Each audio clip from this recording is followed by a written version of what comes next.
Get ready for the steamiest, most scandalous show that's actually not about any of that.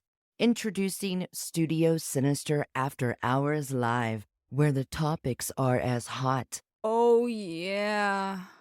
as the coffee we're not serving. Uh, what? It's the only show where you can get a dose of ancient civilizations and alien abductions before your first yawn. We'll whisper sweet conspiracies into your ear and unravel true crime cases that will have you locking your doors twice. From hauntings to current events that will make you say, Wait, that's actually happening? we've got it all. No topics are off limits. Conversation, no holds barred. So turn down the lights, turn up the volume, and let's get intimate with the mysteries of the universe. Studio Sinister After Hours Live, where the only thing hotter than our takes is the debate on whether we're all just living in a simulation. Coming soon.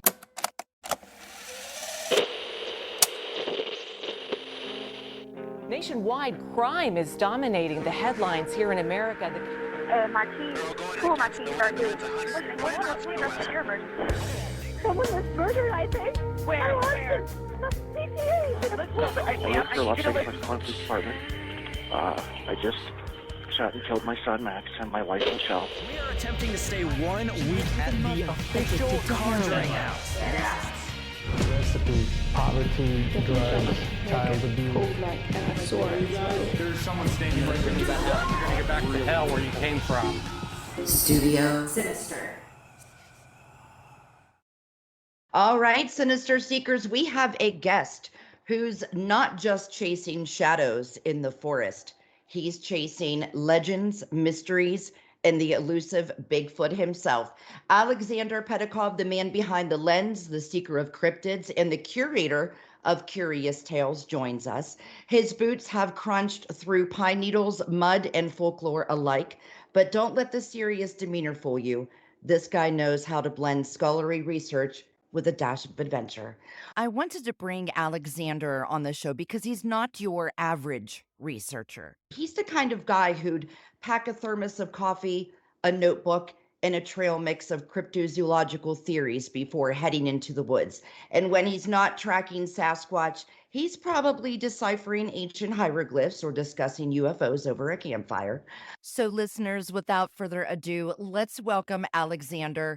Adjust those tinfoil hats and prepare for a wild ride through the uncharted territories of the strange and unexplained. Aleksandar, thank you so much for joining Courtney and I. How are you? I'm good, thank you. I gotta say, that was probably one of the best intros I've ever had. That flowed incredibly. That took some writing, so I Thank appreciate you. the intro. Thank you guys Yeah. for having me on. Of course, it's our pleasure. When it comes to Bigfoot and boots on the ground researching, you're one of the top men in the field, so you deserve the intro. And Courtney, since you're not as familiar with Aleksandar as I am, why don't you start us off with some questions? Really just want to know, and I think this is on your list too, but my main question for you is how did you find your way into this field? Because I think we all, when we're coming into paranormal research or cryptozoology, we stumble upon it in serendipitous ways. So I want to know how you came into this field, if you don't mind explaining. Yeah, I guess it's a bit of a long story. I'll try to keep it as succinct as possible. First of all, I've always just been interested in some of the stranger stories. I'm sure many of us. So typically I run into two types of people in this sort of field. They're either in one category, they've had an experience, and that kind of gears them into they want to find out more about what happened, right? Right. And the other category of person is they were just interested. They watched stuff on it. They read stuff on it. I fit in that second category. Yeah, I'm a kid of the 90s, so there was a lot of stuff going on then. X-Files was huge, of course. In Search of, Monster Quest, Animal X, reading books about the subjects, people like Lauren Coleman, John Green, some of the other kind of well-known folks that are in cryptozoology and kind of Sasquatch, other things as well, lake monsters. So that's how I got my start. I was really just interested. And then I had a passion for filmmaking that I pursued throughout school and digital media and that sort of thing. and I always liked the outdoors as well. And I did a lot of backpacking and hiking and that sort of stuff. And I like to say I tried to combine the three passions. You look for something like Sasquatch, you're usually going to be in some wilderness areas. Awesome to be in general. So I combined the three passions into one, and I just started doing it really for fun. It was a hobby. My interest in the Bigfoot topic and cryptozoology ebbed and flowed while I was growing up. You get some interest. There was a blog scene, the forums, those were really big back when I was in high school. It was before kind of social media picked up. A lot of these topics got really big after that. It wasn't until I got out of school about a decade ago that I started just doing documentaries on, actually did a documentary on Loch Ness Monster. I went to Loch Ness in Scotland, which was one of my dream destinations.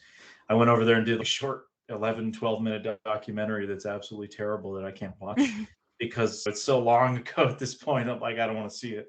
That was my first foray into the cryptozoology world. And then I started doing stuff on Bigfoot. I was originally going to do a feature film on Sasquatch, but I started interviewing people. I went out to the Bluff Creek, California area. I realized there was so much more to the topic.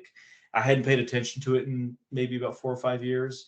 So I re-immersed myself into the Bigfoot world. And this was like 2014, 15. So I realized how much was going on. I said, okay, I should maybe just do a series of some kind. And I started putting documentaries out on YouTube. I started interviewing people like eyewitnesses and just putting the whole interview out. So I'd interview somebody, let's say one of the first people I interviewed was a guy who had a encounter while he was a teenager in northern Vermont while snowmobiling. He ran into this Sasquatch creature, and I basically just took his interview, added a little bit of B-roll and some music, and put that on YouTube and started doing that sort of thing. And then I suppose at some point I met a guy named Seth Breedlove who was doing this thing called Small Town Monsters at the time, which was really just him doing documentaries about topics. There wasn't a whole team or anything like that would come later. And he, for some reason, thought I was cool enough to do a whole series on the Lake Champlain monster in about 2017. So I did a series about Champ, the lake monster in Lake Champlain, Vermont, upstate New York. It was just basically a mini series. It was about 5 episodes. They were about 20 minutes a piece, very simple. And I started working with him on and off from that point on and doing my own research. I started doing kind of boots in the ground stuff, joining other investigators out in the field, especially here in the New England area where I live. But also some other places. And then I just started going to some of the conferences. I met a lot of people like Cliff Barrickman and James Bobo Fay, Finding Bigfoot. A lot of the people that are Jeff Meldrum, some of those guys, you run into them at conferences. And I started doing my own sort of research here in New Hampshire, which was mostly compiled of documenting sightings that I would get. So I would get people reporting sightings. I used to do library talks quite a bit. And that was one of the best ways to get local sightings was you do a local library talk or a presentation. And afterwards, people share their stories. I would get them emailed to me as well. So I've got about 50 or something reports in my New Hampshire database. So New Hampshire is the state where I grew up in and live. So that's why I chose to focus on that area, of course. So yeah, one thing led to another. And then I started doing this series called Bigfoot Beyond the Trail, or just Beyond the Trail, with Small Town Monsters. That was started in 2020. And it's been a pretty wild journey since then. I've pretty much been all over the North American continent since then. And now I'm also doing a series called Strange Places, which encapsulates a lot of different stuff, not just Bigfoot, but we've done a lot of other films with STM. It's hard to explain, but Small Town Monsters it's a production company, but we do so many different things. We do books, we do movies that you'll see on platforms like Amazon. So documentaries, I should say, when I say movies. We have obviously a YouTube presence. That's where a lot of my work comes out. We're in a lot of different directions, but we cover a lot of different paranormal and cryptozoological topics, including a lot of Bigfoot stuff. So yeah, that's the long story short of how I got into all this stuff and where I got to the point where I'm at now. I have to ask, have you ever heard, we covered this in one of our first episodes, and it's up here in my neck of the woods. It's the Flathead Lake Monster. Yeah, is that Montana? Yeah. So it's like a humanoid type thing. I'm thinking of the Thetis Lake Monster, excuse me. Like a sturgeon kind of looking thing, but not, I don't think it's one of those. It might be. It's massive, but yeah, I have heard of that story. Yeah. I've heard of that one. I was confusing it with another humanoid weird case, the Thetis lake monster, which is out of British Columbia, and that was more of a humanoid-like creature. But yeah, it's interesting. You've got Big Bear in Utah. There's obviously a ton of lakes in Canada. Obviously Lake Champlain, which is my neck of the woods here in the Northeast. So you have a lot of lake monster stories. I think Flathead Lake is also a glacial lake, if I'm not mistaken. So It is. Yeah. that's a common theme with a lot of these lake monster stories, is there's a glacial theme. A lot of these lakes were part of glaciers or result of glacier deposits, as far as we know. So that's a common theme, like something like Lake Okanagan with Ogopogo, or Lake Lane, or many of these different lakes. It's a very strange kind of story. Obviously a lot of local lore is surrounding it, but I think the one that's most chilling is there's a kid who, I forget the details of it, but I want to say he was like 3 or 4, and his mom found him. I guess they got separated somehow, and she found him on the shore of Lake Flathead. And he was saying that Flossie, which is the name of the monster, saved him from drowning by taking him out of the lake. And when we went over that, Farrah and I were both terrified. Terrifying. We know how small children like to embellish and they have an imagination, but when the mother had told the story, her little boy was terrified in telling it. So it was quite a story. And we'll definitely have to research the one that you mentioned, the Thetis Lake one. I'm not really familiar with that. Yeah, the Thetis Lake. That one I don't know a whole lot about. A lot of these ones you hear about, but I haven't done like a deep dive into them. Lake Champlain is probably the one I've looked into the most in depth, of course, for my series. And then since then, I've gone back a bunch of times.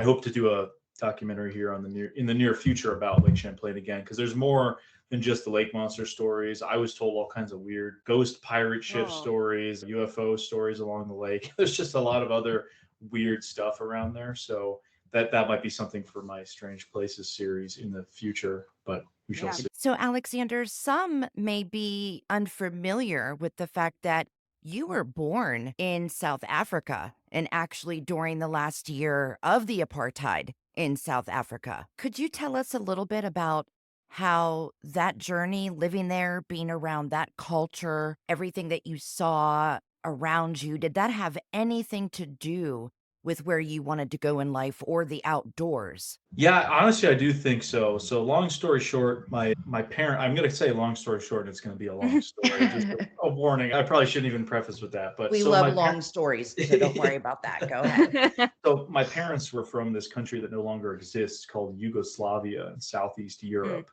which fell apart in the early 90s and throughout the mid 90s, horrible bunch of civil wars and stuff. And now it's about 6 different countries, maybe more, another one will be added. It was a big dissolution and all split apart. Serbia, we're talking about Serbia, Croatia, Bosnia, Slovenia, that region of kind of Southeast Europe above Greece. So they were from that country. And in 1991, when the Civil War started, they said, let's get out of here for a little bit. This is clearly a mess. When your country's falling apart, you don't understand, this might last 10 years. They thought, it'll last a little bit and then we can come back. So they wanted to go out of the country. And my dad's friend had actually found a job at a Swiss missionary hospital in South Africa, of all places. Now, South Africa was going through a lot of its own stuff. As we mentioned, apartheid. There was a lot of kind of craziness down there with just governments changing. And it's a kind of another tragic story, like with Yugoslavia, right? The history of South Africa, how brutal some of that stuff was during apartheid. So they went down there in 1991, and I was born in 1993, which technically was during the last year of apartheid. And I say that because they joke in South Africa, they say if you're born in 1994, you're a freedom baby. I guess I missed the mark by a year. It's funny, but having been back to South Africa once since then, when I told people like, you were this close to being a freedom baby, it's not too bad. But so I don't actually remember a lot when I was there. So I was really young. I was about 3 when we moved to the US. So I don't remember a lot, but I grew up with all these crazy stories my parents told me about being in South Africa. And I really think that explains a lot of my need for adventure and to create my own stories. So growing up, for example, I would hear the stories about my parents going on their kind of honeymoon, biking into the country of Zambia, and there's elephants walking by, and they're like, how stupid was that? We were just on bikes and there's these elephants there. But they didn't know any better. They're like, when you're young and dumb, you don't know these people get killed by an elephant. Or the time my dad had to fight off an ostrich or a baboon with a glass bottle. And another time when an ostrich steals people's lunches, and all these crazy stories from Africa. One story that stuck with me with my parents they're in the Drakensberg Mountains looking for the ancient Bushman painting. So there's a lot of some of the ancient groups of people that live there are the Bushmen, and they have these cave paintings you would see maybe in Europe, very similar sort of artwork that they would do in these caves. My parents were apparently hiking to some of these caves, and my mom was very pregnant with me at the time, and they got caught in a rainstorm, and they couldn't leave because they're going near these cliffs and they don't want to slip off. So that's the kind of stuff I grew up hearing, right? So your parents were quite adventurous with you. When you were small, did they take you outdoors a lot? Yeah. So when I was young, I grew up traveling a little bit and having that international connection. I grew up going back to Southeast Europe and the Balkans quite a bit, seeing that whole area being post-war and how it developed. But I do remember traveling quite a bit. We'd go on adventures. My parents were never big outdoors people in the sense that I am, that they would go camping and do that sort of stuff. That wasn't a big cultural thing with them where they grew up. I mean, they grew up under communism, so it wasn't like there was a huge outdoor industries. Even my dad did do some spelunking back in the day, but yeah, it just that topic is scary in and of itself. Yeah, it's different. So I taught myself about hiking, and then later I took naturalism courses, and that's what kind of introduced me more to. My mom still gets. She's like, "How can you sleep out in the woods in a tent? Do you not get scared?" Easy. Like she's still that. She still makes those comments all the time, even though I love it. And some people just can't. They can't do that. I remember growing up, and we would go out into nature a lot, and go to some places and visit spots and see different things. So was very curious. So that definitely informed a little bit of how I've tried to live my life. I think those formative years, hearing all those stories, it just made me want to make my own adventures and tell my own stories one day. That's a great answer. Yeah, right there. It was awesome. The stories I grew up on were pretty crazy and wild, but that's like the African stories. It's a crazy place. I'm sure, but you're so lucky to have that experience with a little of that culture. So you have a bachelor's in communications with minors in history and political science from, hopefully I can say this right, Quinnipiac University. How do you use that in going out in the field? I don't know if I do. My education was more communication, so encapsulated a lot. We were doing video production work. I was learning about like the AP style of writing with journalism that I still use, which I think is useful because that's like the standard that when you read the news or something, that's the standard it's going to be written in. The documentaries are an area I was always interested in. There's not a lot of money in that sort of thing. So I went down the path a lot of folks that were in my position go into, which is more of a corporate advertising kind of sector, because that's what I did for a while before I started doing this. And it wasn't that fun. I was definitely miserable at times. You're like an office job kind of thing. There's some production opportunities, but I was always doing these projects of mine on the side. I think I've learned more about how to create the documentaries that I make because they don't fit a standard. I learned more of that after school the more people you interview, the more you pick up and you realize when you're interviewing people about a variety of topics, especially if it's a traumatic event. So I've noticed overlaps, people I've interviewed who have maybe had combat experience or have been through a horrible disaster or civil war. They'll exhibit certain characteristics when they talk. And I've also seen a parallel with that in certain people I've interviewed when it comes to a Bigfoot report. If they had something really traumatic happen, either they had something happen to them or they are really good at faking some of the kind of nervous telltale signs about which it's not impossible, but some of these folks I don't see why they do that kind of thing. So yeah, a lot of it you just pick up on the go and teach yourself. You can say, okay, this guy, he's obviously pulling our leg. He says that he saw Bigfoot last night and now he's at a Bigfoot conference and he's telling me about it. So casual.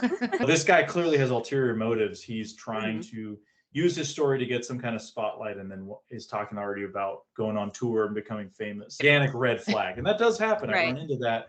It's not the majority of people I've run into. Most people are, regular people that they've had some kind of weird experience, and they may come from a variety of backgrounds. I've talked to people who you probably couldn't get them to agree on anything, whether it be lifestyle, politics, anything, because they're so diametrically opposed. The only thing you can get them to agree on is that they had some kind of a strange experience with something that's not supposed to exist in the forests of North America. We're talking like the most hippie kind of character out in Oregon, and then somebody down south who's a very kind of staunch conservative, and they live, what's the common denominator is they live in rural areas where they run into all kinds of other animals, and they both happen to have run into a bipedal man-like creature covered in hair that is not supposed to exist. So that tells me that there's it doesn't really matter who you are or where you're from or what you do. There's just, if you happen to be in an area where something like this could exist and you see it, I've noticed those patterns, and that's really interesting. And then just seeing people in different areas that know nothing about each other and thousands of miles apart, and they're describing very similar behavioral patterns and descriptions in their sightings. That kind of, to me, that what really started intriguing me after interviewing a few dozen witnesses was the consistency that speaks to some sort of behavioral characteristics that a species would exhibit. You go anywhere in the world, human beings generally have the same kind of needs and wants and desires and behaviors because we are humans, we are a species. And if you go study black bear in Alaska as opposed to Florida, they live in completely different environments, but they are still black bear, and they still have these same kind of general behaviors, maybe just adapted to different weather or different climates. So that I found really intriguing with some of the Sasquatch stuff specifically. But yeah, I think to answer your question more succinctly, a lot of the stuff I've learned, I've just picked up in the years since I've been out of school, and just, I don't even know how many people I've interviewed at this point, but it just gives you more of a profile to build in your mind of, okay, this person, something's off about their story. Or this, I feel like I've heard this before. Are they copying this from something they maybe heard on a podcast? And then you talk to somebody like, I don't even know if this guy knows what Facebook is. A few months ago, I was working on one of my films from when I was in British Columbia. And I'm looking at some of the early Sasquatch reports from the 1920s and the 30s. And you could just verbatim take that report and read it in 2024 on a podcast. And people would think, oh, wow, that happened last week, huh? And they're like, nope, it's over 100 years old at this point, right?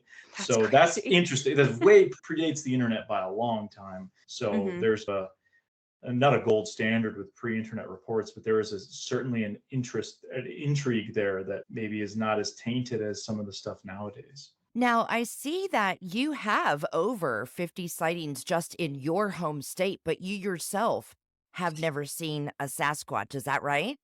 I've never had a sighting, not a Class A sighting. I've just had some weird experiences that I can't say are 100% Bigfoot, but they fit the supposed behavioral patterns if we are to accept some of the eyewitness descriptions and some of the other things reported with sightings, like the wood knocking type stuff, the weird whoop-like vocalizations, the rock throwing, hearing that sort of stuff. I was going to ask about that. Yeah, it's a little weird when you're in the middle of nowhere, Alaska, and there's no other humans there aside from the people that are with you, and you're hearing what sound like rocks being thrown from a little bit of a hill, crashing on stuff along the way down, hitting the shore as you're hearing wood knocks and other stuff. And it's okay, what is going on here? So there's a handful of those kinds of experiences that, again, I can't say are 100%. It could be disproven tomorrow, and I'd be totally fine with that. But I put them in that category of, okay, these are interesting, intriguing, and it's just a handful. It's not like every time I go in the woods, I have something weird happen. Definitely not.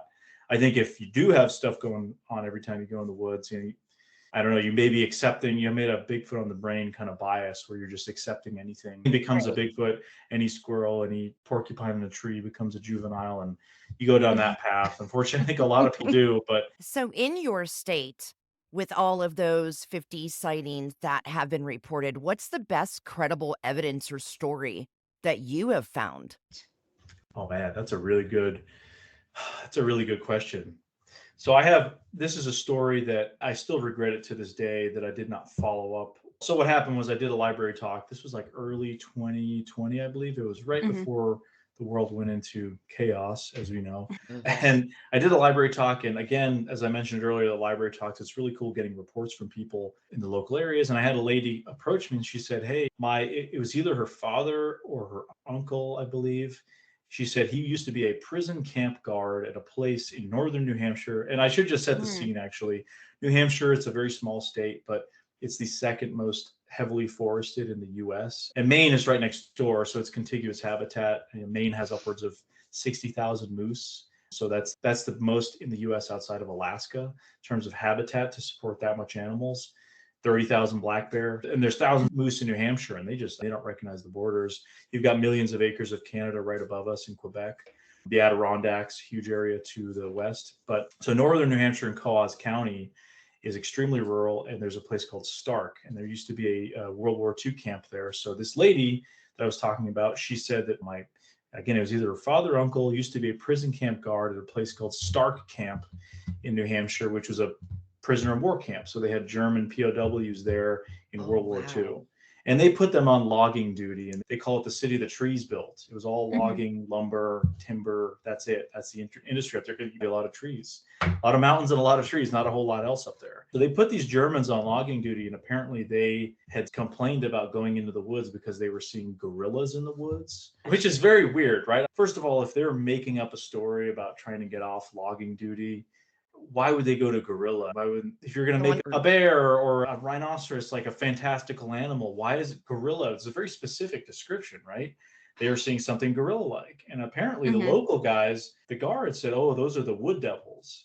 And the wood devils is an old story that I've heard for quite a few years in New Hampshire that's supposedly a logging story that goes back to the 1800s of these tall, hairy creatures that you could almost walk into one before realizing it was there, and they let out these howls at night in the mountains. So very similar to a modern Bigfoot description that we've had for the past 50, 60 years, right?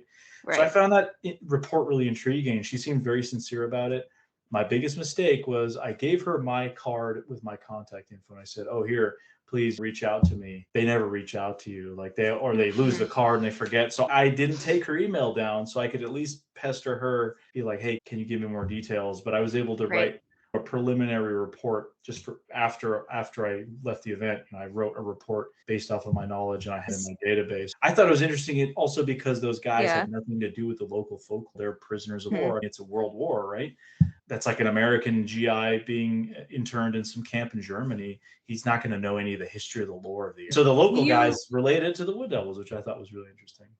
Does that happen a lot where you will collect the preliminary information about an interaction and then I guess for maybe it's due to embarrassment or skepticism of the person itself, they choose to not go forward with any sort of formal interview? I've run into that a little bit. I find that people, for the most part, they forget things very easily. They'll lose things like you give them their contact information, that it was a card, probably lost it or something, or maybe because we had a great conversation and I don't think I came off in any aggressive way or anything that she would have no reason to not follow up. She probably just forgot, or maybe also just felt some people they come to an event like that because maybe they've been ridiculed about this kind of stuff before, especially in her case, it was relaying a story, but let's say it's somebody who had a sighting.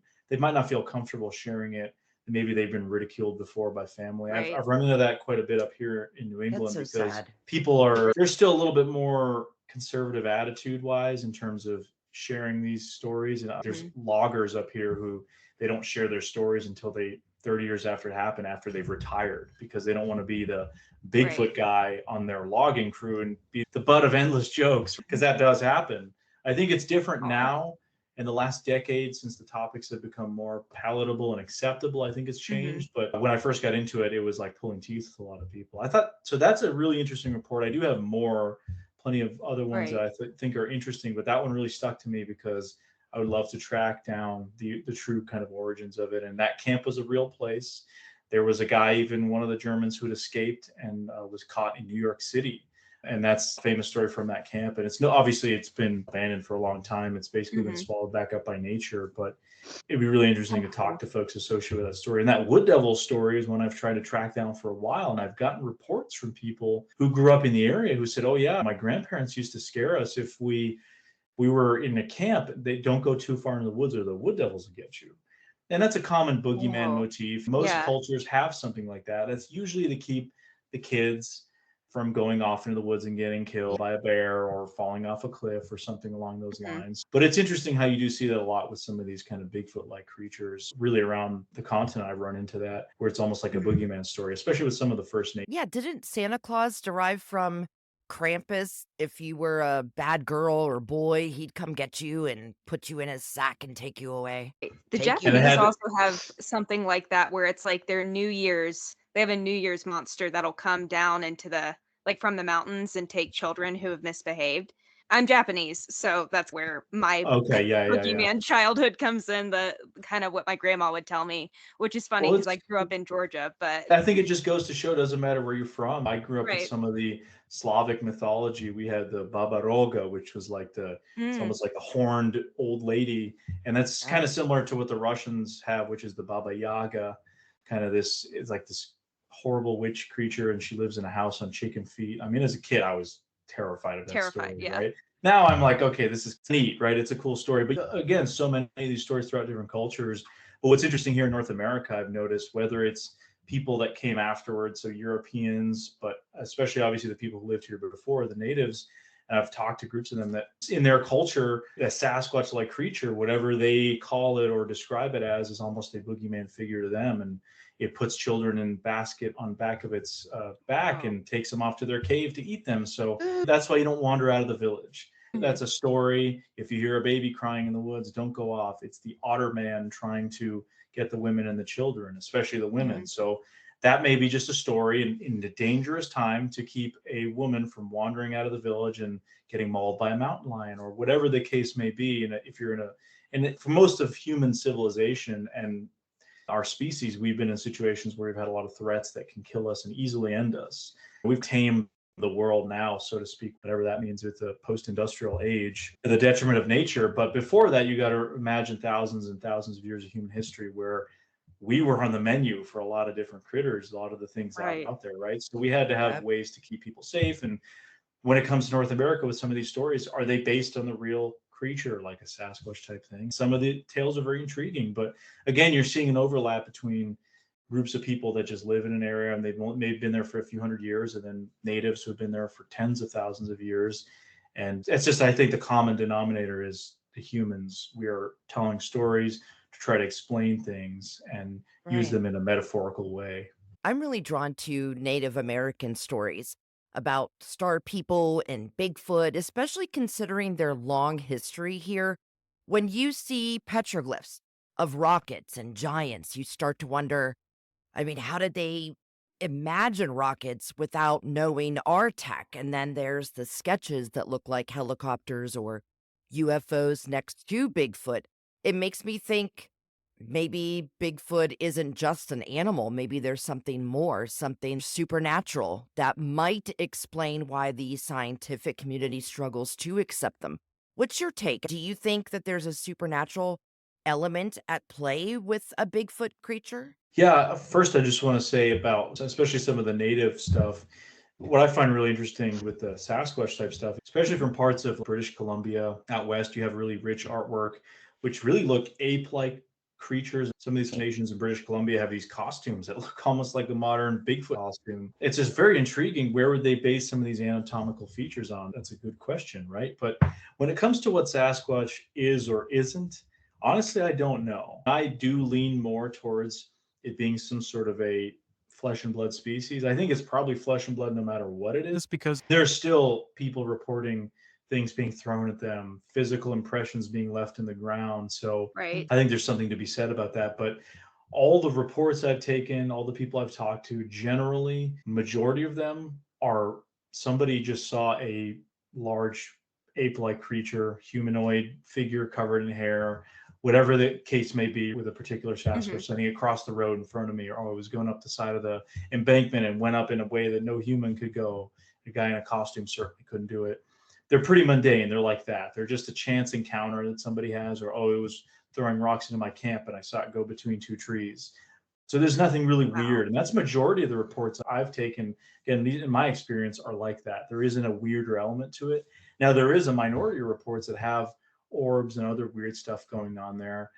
Obviously, I can't explain that. I don't know what that is, but I'm not going to discount it entirely either. I don't think just because it doesn't fit the way I view it doesn't mean it's invalid, right? I've seen a UFO. I've seen other strange things. I know that there are weird things out there. Could these things be connected? Maybe not. If you saw an orb in the woods and then a deer afterwards, would you assume that the deer is paranormal just based off of that? But obviously seeing a large ape-like creature in the woods in North America, that's weird on itself. That's not it's not supposed to exist. That's at least my experience. Now, what is going on? I don't know. I keep an open mind. I have obviously been blessed to see some of the wild areas of North America. I drove up to Alaska last year from the lower, and you go through some of the most remote parts of Canada. There is still so much space out there. It is absolutely frightening how much wild and uninhabited land there is. And nowadays, the trend for humanity is we're moving more towards urban areas, suburban. There's less people living in rural areas than there was even 200 years ago. We've lost a lot of the skills that connect us to nature and living off the land that most of our ancestors, even 150, 200 years ago, they had to live closer to the land because that's where their food and everything came from. They had to do it themselves. They couldn't just go to the grocery store. We live very privileged modern lives, but there's a lot of bad things going on, obviously, and climactic things going on that are impacting certain species. But I think there is still so much space out there for something to remain elusive. And that doesn't mean there's not weirder explanation. Typically, the way I view the Bigfoot topic is I just go where my research leads me, people I've talked to, and that sort of thing. And I guess one of the things I've noticed with some of the more supernatural side of stories is that a lot of that's easy to lead to a path of embellishment. I'm not saying everyone who's had a weird experience with Bigfoot and something paranormal happens is lying. Obviously not. I don't believe that at all. But I think once that kind of speculative gate gets opened, it can go crazy. And I think now in 2024, because unfortunately we live in such a, I hate to say it, but horribly toxic, social media driven, algorithm driven age, that for sure. the more sensational a story is, the more traction it gets. So if you have a story where you're being attacked by winged creatures and the Bigfoots are throwing balls of light at you and it's just totally insane and probably not true, that you go on a bunch of podcasts and talk about it, that story is going to attract attention, as opposed to the guy who's a Forest Service worker who had a Bigfoot cross in front of his truck in Oregon in 1982, right? There's been tons of stories like that. I think that's just a byproduct of the current age we're in with social media and that sort of thing. But again, it's not to say that there are not weird things out there. I know that there are other strange things that we just have trouble explaining now with other paranormal topics, but are they directly connected to Bigfoot? It's possible, but at the time, I don't know. I just know there's something weird going on out there that people are reporting seeing something like this and other phenomena as well, either in conjunction or separately. So I typically go off what I know and have experienced and where my research leads me. And obviously, if other people tell me what's going on, I'm going to evaluate it on my own, and if I believe it or not, and do my due diligence. But because I think I've focused on such a broad swath, so what people in Alaska tell me is going to be a little bit different than what somebody in Louisiana tells me. Because in Louisiana, you don't have this crazy change in terms of weather like you would in Alaska, where generally year round you can experience bears and other creatures in areas where in Alaska those bears would be hibernating. So the Sasquatch reports up there seem to be more seasonal. I've noticed that here in the Northeast too. A lot of the reports happen late summer, blueberry picking into the fall. They drop off dramatically in the winter. They pick up a little bit in the spring, and then for most of the hot months of the summer, they're pretty low. There's not a lot of stuff being reported. And it's almost like it's following that seasonal pattern. Whereas a place like Colorado, some of the stuff I've heard about, it seems to be higher elevations in the summer where it's a little bit cooler. And in the winter months, the reports seem to be a little lower in elevation. Now, elk and other animals, the prey species, move up and down in elevation depending on the season as well. So I think it would depend very much where you went in terms of what people are reporting. But again, it's been people from all walks of life. Just in the common denominators, they happen to be, whether by chance or on purpose, in the right place at the right time to have an experience. Sometimes people that they build a property in a rural area. The Alaska case that I've been so blessed to go up to the Kenai Peninsula on 2 years in a row, that was a guy who wanted to build a off-grid cabin in Alaska so he could go hunt and fish at. He wasn't looking for anything Bigfoot related, and he started having all this crazy stuff happening that kind of fits that behavioral bill. He just picked this spot because he thought it was great. There was nothing else really to it. And then the other stuff started happening afterwards. So it's not like he wanted any of that to happen. And you hear stories like that from elsewhere, but obviously that's a case that I'm very intimately familiar with because I spent much time up there. There are consistent patterns, again, in terms of behavior, but not so much in the person was there at this time of day and then this encounter happened. We've heard of reports at night, camp. A lot of the interactions that happen with camps allegedly happen at night. People have reports in the early morning, in the afternoon, all times of day, really. But some of the more, I don't want to say aggressive, but intriguing behavior seems to happen at night. They have some sort of prolonged activity or anything like that going on. But when I say consistent behaviors, you're getting stuff like rocks being thrown, the alleged whoop sounds, the vocalizations, the wood knocking being heard. And this is stuff that I've experienced to some extent. And that's stuff that's consistent. You can run into reports of that in Georgia, North Georgia, or in Colorado, or in Oregon, or in Washington, or in Maine. So that's like a behavioral consistency. Again, you run into moose in any of those areas, you can probably, if you know a thing or two about moose, predict some of their behavior and some of what they're going to do. So that's when I go back to that species kind of thing. But for example, wood knocks, I did a video on audio analysis about, I want to say a year and a half ago at this point, and I went to my buddy who runs the Bigfoot mapping project, which is like a GIS software that just I have that app, right? Yeah, I have it on my it's a great I love tool. it. Scott's a fantastic guy. I've been out in the woods with him in Louisiana and had a great time. But we talk a lot, and I went to him and I said, hey man, can you, out of all the databases you have access to, so he puts BFRO data, North American Wood Ape Conservancy, Oregon Bigfoot, he aggregates data, the John Green data collection. He'll take some of that data and aggregate it into one map. So that's why you see a lot of reports from different site databases. But I went to him and I said, there's a lot of debate about the wood knocking stuff, whether or not it's actually attributable to Sasquatch. Some people think, are they actually using wood? Is it hand clapping? Is it chest thumping, tooth popping like gorillas do? It debates all over the place. But I've heard so many times people say, there's never been a single documented sighting of a Bigfoot doing a wood knock. And I said, I know that's not true. There's at least some documented sightings, whether or not they're real or not, that's to be debated. But I went to Scott and I said, can you give me a compilation of reports that include a Class A sighting, which is a visual where you see the animal. So you got Class A, Class B would be an audio kind of thing. You hear a sound you think is a Sasquatch, or rocks being thrown, wood knocking. I said, just give me all the reports that have a Class A sighting and wood knocking either being heard before or after or during the sighting or whatever. And I think it was like 26 reports, I think, across North America that he got to me. There were, a lot of them were from the BFRO and other databases, but most of them were people heard wood knocking either before or after they actually saw a Sasquatch. That was the majority of them. So that's enough to draw somewhat of a, if you're doing a hypothesis, a correlation. Okay, this is a sound being heard in association with somebody visually seeing what they believe is a Sasquatch. And there was one report from the Ocala National Forest in Florida of a guy actually seeing what he initially thought was a man in a ghillie suit whacking a tree with a stick, creating this knocking sound. And as he went closer to it, it was an ape-like creature that then ran off. Oh my! That's the only one where it was actually caught in the act, if you want to call it that. In a few of your shows, whether it was with you and Seth or you and someone else, you've done some wood knocks and have gotten some replies back. We've heard that kind of stuff. That data was enough for me to put it in the video and say, hey, look, take it or leave it. This is just whether or not you can debate to death if the reports are credible or not. Usually what they do with a BFRO sighting is someone gets a sighting.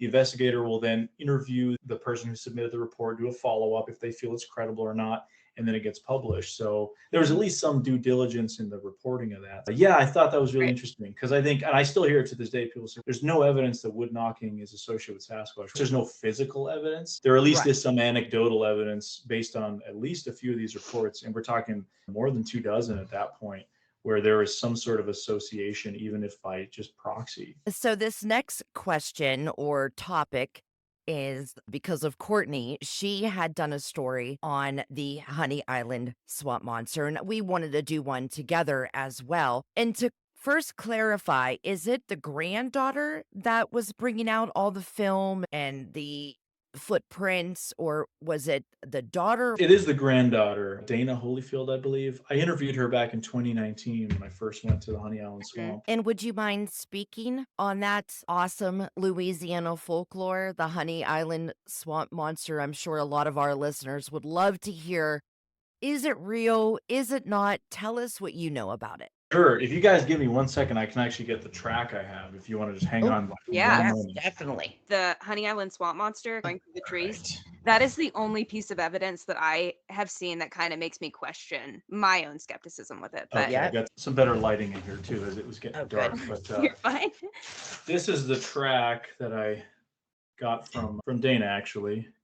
Okay. So it's kind of signed on there. So this is the track that I picked up from her. Now, Dana, she was very nice. I was able to interview her in 2019, my first time visiting the Honey Island Swamp. And I've since been back twice, and I've done 2 feature documentaries on the Honey Island Swamp Monster case. This is what I'll say. I am personally very skeptical of this track and the story around the Harlan Ford story, to put it lightly, because through my documentary, so this is part of the Beyond the Trail series that I've done too, my documentary I did last year, I actually talked to a guy named Jay Michael, who I want to say was in 2004, 2005, was down in Louisiana in the Honey Island Swamp.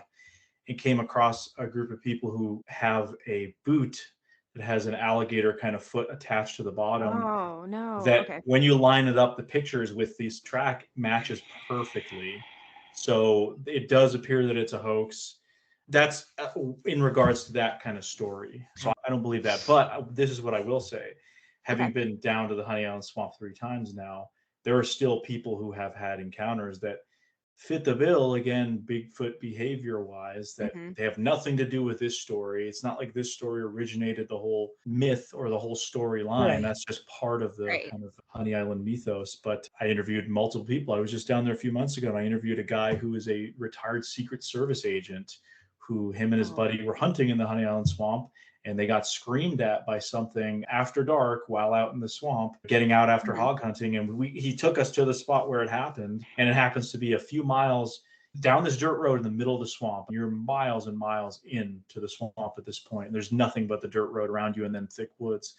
Where he had been screamed at was just a few miles down the road from where a guy who I went out with there called Dave, his uncle used to tell stories about going hunting out there and hearing something screaming, and he used to call to this thing and it would start screaming and shaking trees, and it was very interesting. And it's only another few miles from an interstate that cuts through that part of the swamp, where I interviewed a lady last year who in the early 90s was driving from Mississippi, because the swamp is right on the border of Mississippi and Louisiana. She's driving back and she almost hits this thing standing in the road that was this tall creature. She said it smelled like swamp mud. And she drove by, it had a maddish, almost dirty sheep-looking fur. And this was an area, obviously, where animals cross from one side of the swamp to the next. Frequently. And she said she almost hit this thing. It was huge, and it was standing in the middle of the road. And so I plotted out a map in a video I did just a couple months ago, where some of these things happen. So you had the highway sighting a few miles into the swamp. Then you have my buddy Dave's uncle's encounter. Then you have the encounter with the Secret Service guy a few miles up the road. And then even close to there is where this guy Dave also had some weird incident where something jumped out of the swamp and they could hear it moving and breathing and doing this like weird Darth Vader breathing thing. Oh my gosh. And it's a terrifying area. Not the kind of place you want to be out after dark alone. But you have this variety of people telling me these stories. And there were other folks as well that I'd interviewed that didn't have their encounters right in that spot. But that was like one area that just correlated. And a lot of the stories do go back, are older. Hurricane Katrina did a pretty big number on some of the areas of the swamp there, but it's still super wild. You can see some of the drone footage I filmed while I was down there. And there are areas that are just impossible to get to on foot. You can only get into by boat. So there's something going on in the Honey Island Swamp. We don't know what, but it was very cool to be down there. So then what's your thoughts on the film piece that Dana has? We're on that topic. Yeah. I mean, the one Harlan got. Yeah, I think I'm also skeptical of that, just because once you hoax, and this is no shade at all to Dana. She's, again, she was very nice. I think she's obviously working on her grandfather's legacy. And I'm not trying to be the arbiter of the Honey Island story. This is just, again, me following my research and my conclusions and evidence that I was presented, which included that track from a guy who looked into it before I did, and it matched up very closely to this. But in my travels, I also came across multiple other reports that are pretty credible from people that I don't think are making stuff up. And there is a history of stuff in there. And I've gotten a few comments as well in emails in the aftermath of some of these videos of people saying, hey, I had something happen or had this happen. And again, it all fits this weird behavioral sort of pattern. No punt to Dana at all. Courtney and I agreed that we would always just put any evidence, research, or anyone that we talk to, their evidence, their research, and all of our listeners can figure out for themselves. I love that approach. I do the same. I say, here's the evidence. Here's what Jay told me. Right. You can believe it or not. I don't care. This is just me sharing what my research led to in an area that I got to go into and then afterwards follow up on. And again, I have a lot of people that watch that have no belief in Bigfoot at all. They think it's silly and stupid, yet they still are like, hey, I watch it with an open mind. I haven't seen anything that convinces me. And I'm not trying to tell them, you can't watch my stuff if you don't believe in Bigfoot. No, I have tons of people that have emailed me saying they never even thought about Bigfoot being legit. They watched some of my stuff and now they're a little more open-minded. They're still very skeptical, which I think is a great thing. But it's not like you have to sign a contract. You got to believe to watch this stuff. So that's the approach. I think present as much info as you can. And ultimately, it's up for the viewer to decide. I'm not trying to spoon feed my opinions to them, but that's just the kind of approach I take. while we're talking about that, Farrah's a little bit more on the believer side of things. I tend to be a bit more skeptical, but continue investigating with different interviews like this. I come to want to believe in it. Yeah. I guess the question is for people like me who don't, but want to believe in Bigfoot and kind of these sort of ape-like creatures, what direction would you point us in for our own research to start that? It's a good question. I'm a huge proponent of books and literature. I'd say go to some of the classics. If you are just getting into the Bigfoot topic, I don't think you have to go for the most advanced, hard to understand stuff or super esoteric topics. Maybe even if you're from an area, look into your local reports. First of all, we'll go back to literature. Check out stuff like what John Green wrote. This is a guy who was one of the first people to ever really compile databases of sightings ever in North America, in Canada, British Columbia. Look at his book, Apes Among Us. Look at stuff by Dr. John Binnernagel, by Dr. Jeff Meldrum. It gives you a kind of basis for maybe what might be going on. And then from there, you can dive into a lot of other stuff. But I would say specifically focus on your local area. Sounds like you're in Montana. Yeah, so I'm like 30 minutes north of Yellowstone National Park. So I feel like this is a good area to have. I would say go to a website like the Bigfoot Mapping Project, which will link you to the BFRO. Go to the BFRO, look for your county or neighboring counties that are very remote. Just start reading through some of the reports and just say, okay, this is interesting. Because what you'll find is there's people from all walks of life that are reporting this kind of stuff. Especially some of these guys that are spending a lot of time in the woods, these outdoors men and women, hunters and big game people in a place like Montana. They're probably not the kind of people that are making up big monkey stories just for fun, right? And Courtney, you might even have a research group out your way. I know here in Tennessee, there's the Eastern Tennessee Bigfoot group. So maybe look into a couple groups or meetups that you can go out and do a hike on or an investigation on. East Tennessee is all the mountains. You got the Smokies, and I've hiked and backpacked throughout that area. I did a solo hike 2 summers ago. I was speaking at the Smoky Mountain Bigfoot Conference in Gatlinburg, and I did a solo hike on the North Carolina side in July, which was a terrible idea. It was so humid. I died. Yeah, I can imagine. I'm a northern Appalachian guy, so if it's humid in the lowlands here, you go to the mountains, there's no humidity. I was like, it'll be the same in the Smokies in July. I was very wrong, but it was challenging. I love the challenge. I hiked into an area near the Tunnel to Nowhere, Bryson City side of the Smokies. But yeah, East Tennessee, that's the kind of area where reports come out of. You have wilderness areas that butt up to North Georgia and Western North Carolina. That goes into the Virginias and then up to my neck of the woods, and that's the Appalachians. That's typically where a lot of the Bigfoot sightings on the East Coast tend to be, right? Because you have wilderness, you have wild areas that are all linked. Think of the Appalachian Trail. And then out west, you have the Pacific Northwest. You have throughout the Rocky Mountain chain. That's right where you're at, Courtney. And that area that goes into Canada. And then look at the reports in Alberta and British Columbia just right above you. There's a ton. I mean, that's where the word Sasquatch comes from. It's British Columbia. Oh, I didn't know that. And there's so much history there. So yeah, just again, if you're just starting out, just some of the basics with the books. You can watch the Legend Meets Science documentary, Monster Quest, that kind of stuff. But when you start looking at reports in your local area that you might be familiar with, that's the moment where you can say, okay, either these people are full of it or they're being truthful or somewhere in between, but it helps you get more of a local perspective, especially if you live in an area where there's a lot of other wildlife and there's a possibility that there might be a good habitat for something like that. I've taken this approach of going into these different groups and searching for people that would like to tell their story. The more information and research and investigations that I can put out on our show, maybe it'll start putting the pieces together. I remember telling you about the Bigfoot howl that I caught myself, and it wasn't until I caught something that was that puzzle piece that I was missing. I think you were mentioning that. I'll have to send that to you. Check it out.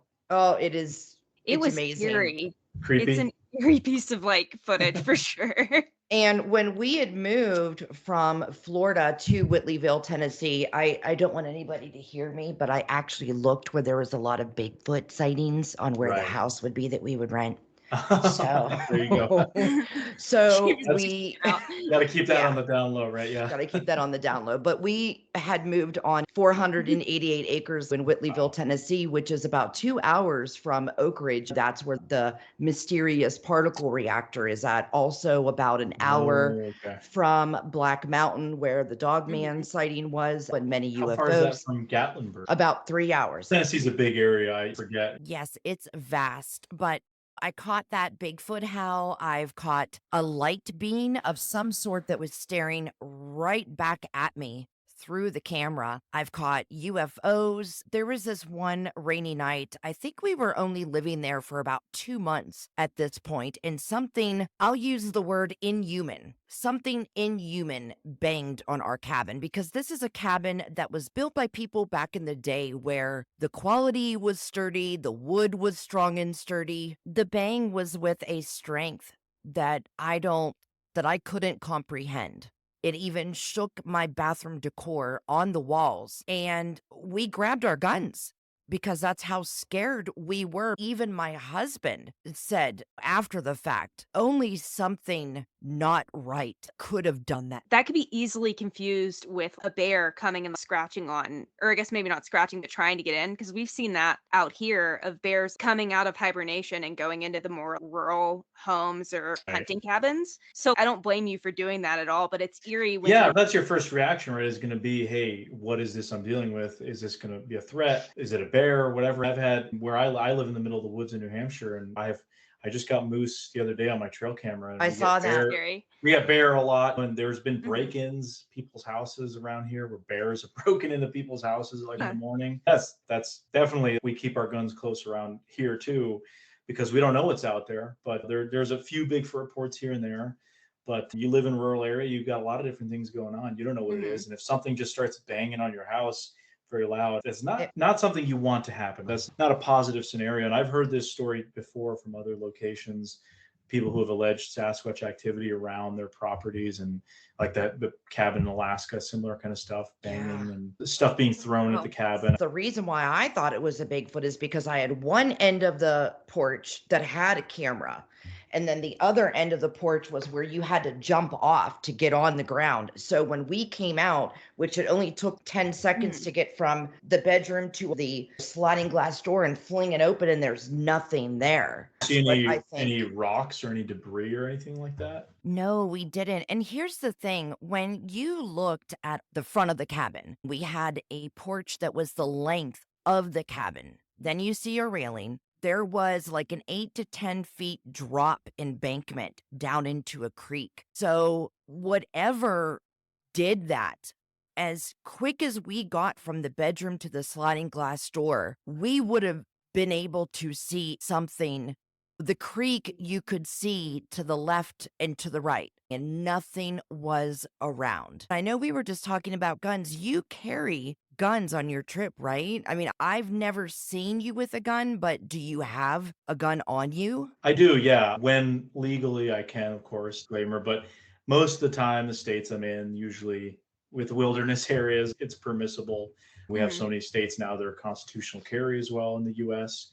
So like my Right. state, New Hampshire, but I do have also permits that carry over into different states as well. Yeah, I usually do. And I usually am carrying a 357 Magnum revolver that's with Wow. some buffalo bore loads. I live in moose country, so for me, like most part, moose is the biggest threat I'm usually thinking of, because statistically they're one of the most dangerous animals in North Yeah, America. they're terrifying. You live in moose country too, I'm assuming. They are terrifying. I've actually had an experience in northern Maine camping with my brother alongside a riverbank, middle of nowhere. We're 200 miles from any kind of really big area, populated area, on these old logging roads out there, because it's all private land up there. And my brother wakes me up at 6 a.m. He's like, dude, do you hear that?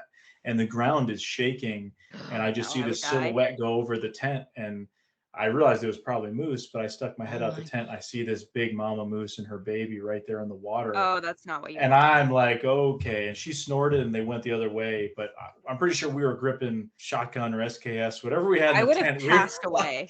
It was an experience, and it wasn't like they were going to crash in and attack us, but Oh, yeah. you realize the power of these animals. The ground shakes.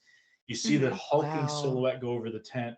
And I've had so many run-ins with moose. Literally, I posted the other day on social media the moose that I was checking my cameras recently. And he keeps putting his booty. These moose love showing me their butts. So he's looking right at my camera and he's like, hey, what is this flashing They're so cute from a distance. I'm always scared to go outside at night because I'm like, you never know what is going to come and encroach upon you. Here's another. Are those baby size, Alexander, or are those normal? I think this is a smaller female, I believe. Like, she's not big, but yeah, we've had a big one he actually messed with my camera back last spring. And all the activities, I have 4 cameras out in the woods on my property, and the closest camera is the one that gets most of the animal activity, go figure, right? We've had bears go past there regularly, bobcats, so many deer, it's crazy. But yeah, we've only gotten moose a few times, but I found evidence of them out there, and people will post on Facebook. They're like, oh, we just had a moose cross down on this street. So because again, they're the biggest threat. So they're the thing I think about the most when I'm in the woods.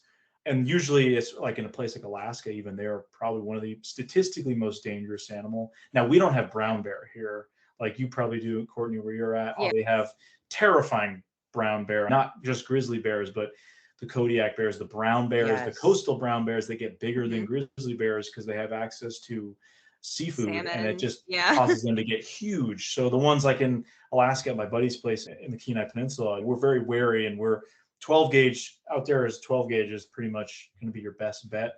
A lot of guys carry the 44 Magnums and the crazy 454 Casull, like the hand cannon stuff, which I'm like, at that point, I'll just carry a shotgun. Sometimes, if I'm not in an area where I'm threatened, and I don't know if I can show this on here, but I'll just show you guys. I've just got something like a standard Glock. It's not going to do much, but when I was in Pennsylvania recently, this is what I would have been carrying, because most of the threats in a place like Pennsylvania where I'm visiting abandoned locations are probably going to be human related. But I was just going to ask you that. When you have gone out in the field, has your scariest moment been when you thought something was out there, or have you had a bad human interaction? Because I think I was listening to a podcast where you said that there was a guy that you came upon out in the field.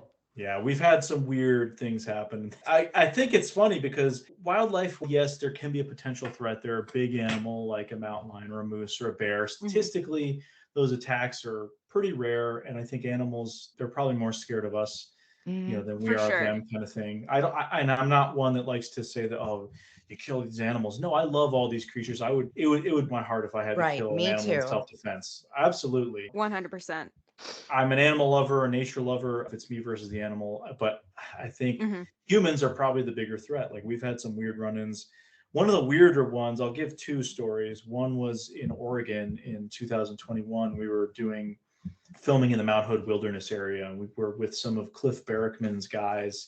Cliff Barrickman of Finding Bigfoot, and he's got the North American Bigfoot Center, awesome museum. If you're ever in a place called Boring, Oregon, Cliff is just, he's a great guy, one of my favorite researchers. But we're out there in an area that has a history of activity documented in a book called The Oregon Bigfoot Highway by Joe Beelart, great book. And we're in a really cool spot where there was an encounter a guy had while he was fishing in this creek with his kids, and this Sasquatch came out of the woods aggressively and chased them out of the area, basically, to the point where he actually used his fishing rod and was pointing at this creature, and it was pushing the fishing rod away, and they got the heck out of there. So we were like, let's go to that spot. And then these guys were like, yeah, cool. And there's an old road that goes through there, and we were going to camp in this area it's like off the road, but it's down this embankment, and it's a little clearing, and there's some spots for some fire pits. People have obviously camped there. It's a national forest, so it's dispersed camping. This was a fire ban season, though, so you couldn't legally burn stuff. But we noticed there was another vehicle there when we got there, and we're like, oh, whatever, maybe someone's fishing the creek. So we go down in the camp, and there was 6 or 7 of us at the time, I want to say. So we had 3 vehicles parked up at the road, and you walk down the embankment, and the camp's there. You can see the camp from the road if you're looking down, but if you're in the camp, you can't see the road, if that makes sense. Okay. It's visually, I'm trying to explain it, but it starts getting dark, and we notice this vehicle's still there. Well, maybe these people are also camping in the area. We're kind of like, oh, that's kind of a bummer. So then there's a couple of us were down in the camp. I was up by the road with 2 or 3 other guys. No, there was maybe 4 of us. And all of a sudden, out of the woods, this dude just walks out. Whoa. He's got this weird tight outfit on with a golden vest thingy on and tight black pants. very Wow. lanky, emaciated looking. He was a creepy looking dude, right? You You sure ran it into this wasn't an guy, alien? he looked shocked to see us. And then he just starts walking by us. And I was the first person to notice him. And I'm like, are you guys seeing this? Hey, This buddy, is what not you doing over normal there? in the Yeah. middle of nowhere. And all of a sudden, the rest of the guys see it, and we're all looking at each other like, how do we react to this? And he's just acting like he's going on a casual stroll. And then one of the guys says, oh, going for a walk? He's like, yep. He just walks off.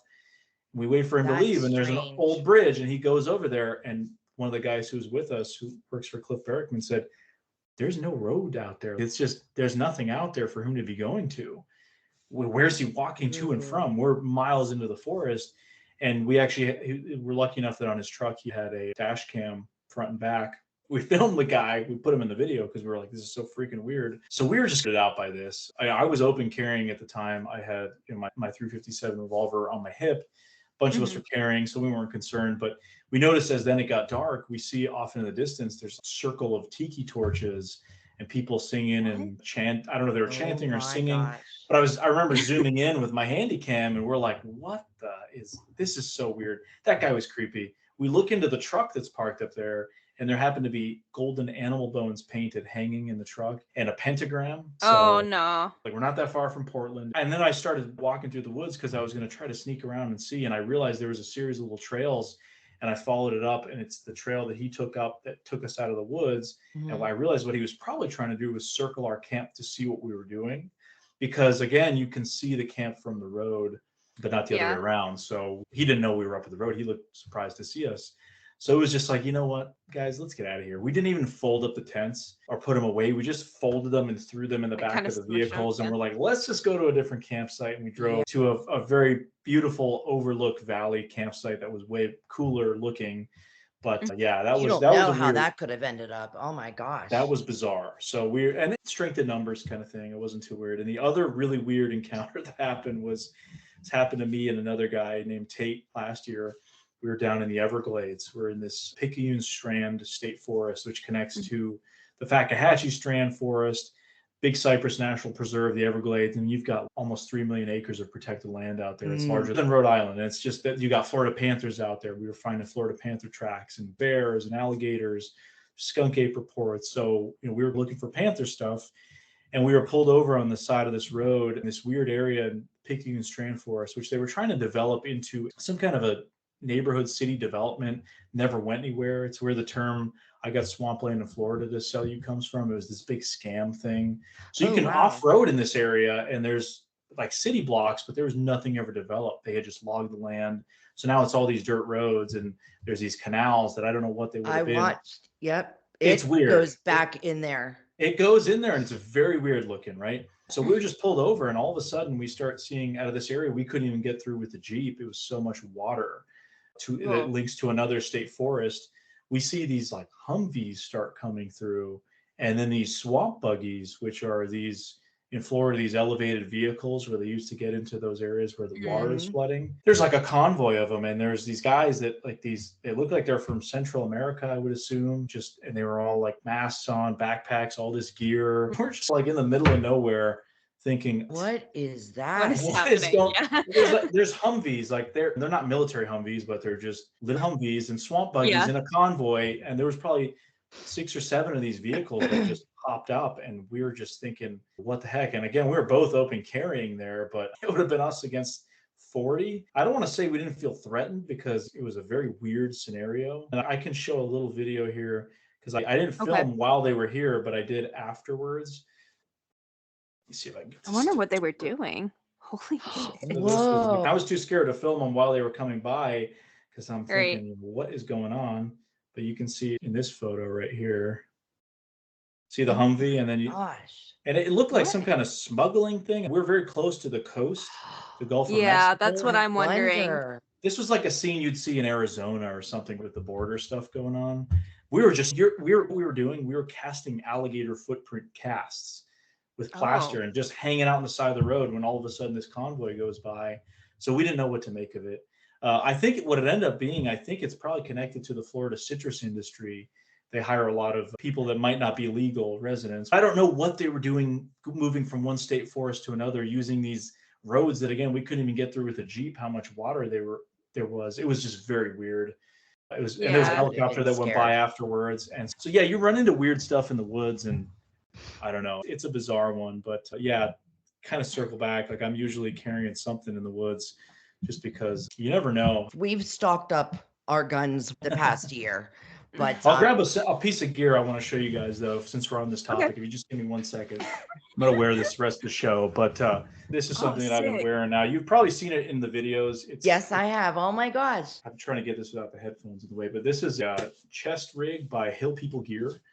Fantastic company. And this is something that I used to open carry a lot, and I was trying out fanny packs and while open carrying a revolver and getting caught on stuff. And when we're moving through the bush, especially in a place like Alaska, it just wasn't practical. And I'd seen stuff like this before, and I had some other researchers using it that were like, this is a really solid tool. So the primary function is it's a holster. So if we take the Glock in this case, make sure we're all clear, I'll put it right in here. So that is fucking cool. Hold on a minute. So it's zipped up, it's here, and the idea is then I just grab it and I have access to it and I'm good to go. And then I can put it right back in there. What I do is I just keep the corner open a little bit. So what you can do is you just peel it open and then you can get easy access. Yeah. Where is so this that's it's called Hill People Gear. There are other companies that make them. I just think they're one of the best ones. And I've put this thing through so much abuse. It's been to Louisiana multiple times, Alaska, British Columbia, everywhere I've been in the last like year and a half. But what's really cool is that's not the only function. So here is a second pocket. I have a super basic med kit right here in this little gray pocket. So I've just got, you've got your gauze, you've got your antiseptics, hydration kits, like electrolytes that you mix in water, bunch of stuff, tweezers, very basic stuff. I've got extra batteries for my lights, lens wipes, all kinds of stuff. I've got my flashlight mounted here on this side. This is a Surefire. I love these little handheld lights. They're super powerful and just nice to have as a backup light. And then on this side, this is where I keep my Garmin InReach satellite communicator, of course. And I love keeping it clipped in my bag. So if I drop it, it's not anything happens. Yeah. On this side, I've got a Sawyer Squeeze mini filter. So this is a water filter, which then pairs with this, which is it's like a little bag. So I can put the filter canteen for it. Yeah, I can fill this up with water in a creek, and I can just throw this on there if I'm unsure about the water. Generally, like to filter my water. I have to have one of these. And then on this side, I keep my Bigfoot Bushcraft fire starting kit, which includes your ferro rod for sparks. Usually have a lighter in here. Then it's got my little Bigfoot Bushcraft fire starting kits. These are little tinder tinder bundles to light up, and they're great. Bigfoot Bushcraft, good company. They sent me this stuff, and I've been using them ever since. That's what I have in just this front pocket. I've also got just a little dry bag just in case, because you never know. But you could do whatever you want with this. And what I usually do is I have that second pocket here, so that's additional stuff. I need extra ammo, I'll put an extra magazine or something in there. And then in the front pocket here, I will usually put, say, my wallet, of course. And then I'll clip my car keys. Usually if I've got my vehicle with me, I'll clip them into here. And so they're zipped up. But I've got the knife then too. This is a Mora Cansbull knife, basic bushcrafting. Used to use these when I did bushcrafting and survivalism back in the day. Cheap knives, Mora, I love them. So I keep that right here. And it's super handy because you never know if you need just your knife just in case. That thing doesn't keep you from moving. It seems like it keeps you very mobile. I mean, it doesn't get in the way. I mean, it can be a little hefty if you load it up. A lot of people go with a more lighter approach. I'm assuming that's good basic, what you're going to bring with you on any sort of trek out. A day trip, this will usually be enough. Maybe a small light backpack is usually what I wear. But what's nice is the idea is, so let's say I'm out in the wilderness and I've got my multi-day backpack hiking. I've got my huge pack or my day pack, whatever. Something happens, God forbid, I got to get out of this situation. I can dump that backpack, not have to worry about any of that stuff. And I have everything. You can replace all of that. Everything else is. I have the essentials here. I've got my wallet. I've got my keys. I've got satellite communication. I've got a way to get fire and water going. I've got first aid. So the basics. I usually throw like a Cliff Bar in here if I'm out in the woods. So it's just, it's super practical. And like recently we were in Pennsylvania doing some strange places filming, and we were investigating abandoned locations. And I had just this setup, and I would put my phone in there instead of my satellite communicator because we're in areas that have plenty of service. And then I'd have a small backpack with just some extra water and like my helmet and other gear. So just in case. But this is the primary, just functions really well. And it's just the most practical tool I've found for keeping a variety of things right here in a way. And even when I was in Canada, I couldn't illegally have pistols, of course, because it's Canada and the gun laws there suck.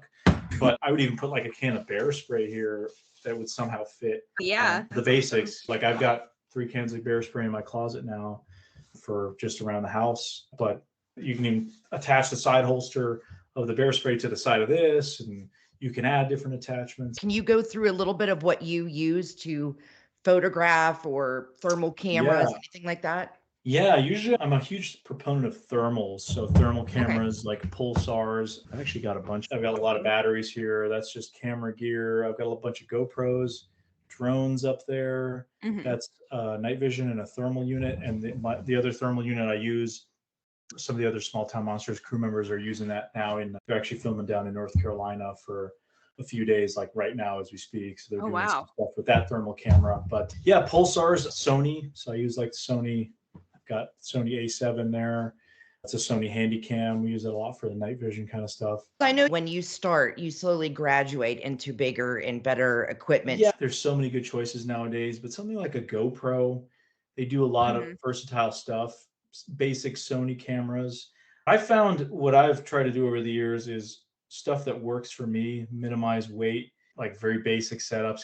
But just having a GoPro, I feel like you're armed with, what you would need to better than nothing. Yeah. Even phones nowadays. Honestly, a lot of the tools, and I'll show you guys a real quick picture before I lose my train of thought. Okay, so this is, I posted this on Instagram, I think a little while ago, but this is somewhat of my gear setup nowadays. Oh, wow. Okay. So I've got the drone and the camera and the thermals and headlamps, radios, power banks, GoPros, some of the firearm stuff. This is obviously not everything. This is just aesthetically pleasing photos. It looked cool, but there's obviously a lot more that goes with it. Like this was a photo I had done last year with some other gear. So a little more with the hat and the shirt. That's more for fun, but I do love my Stetson when I'm out in the woods. So yeah, you kind of learn over time what works and what doesn't. You realize, man, I've been using this thing for months and it sucks and it's dragging me down. Camera isn't worth it. I try to keep it as minimalistic as possible when, especially in certain situations, like if you're hiking or backpacking. And this guy pretty much is now coming with me everywhere because it's just so dang useful just for what it does. Only thing is, like the back, it's got this mesh kind of thing. I don't know if you can see that. So that's how it's held on. Distributed too. Yeah, but the only thing is, and obviously this is just if you're out in the woods in summer, you'll get a little sweaty underneath here. But that's if you're wearing a backpack too in hot weather, you're going to get the same thing. So not a big deal. I've used it in almost any weather condition I can think of. It's been rained on in Alaskan rainforests and dust on ATV rides. It's gone through its ringer and it's held up fantastically well and isn't ripping or tearing or anything like that. So yeah, seems like it's sturdy, especially for the places that you've gone. Any of my videos, basically from my first Honey Island video, which came out last spring, from that point on, any video, almost always I have it on me. So you'll see all the different environments. Again, Canada, Alaska, survived a month in Alaska, anything else, any other kind of environments. It was just in Pennsylvania and creepy abandoned tunnels and abandoned places with me. So it's been through a lot and it's still holding up really well. We have so much more to cover with you, but we'll have to do it on a part 2 because I know we have to split time up. But what's the most unexpected thing that you've encountered during a research trip? Curious about that.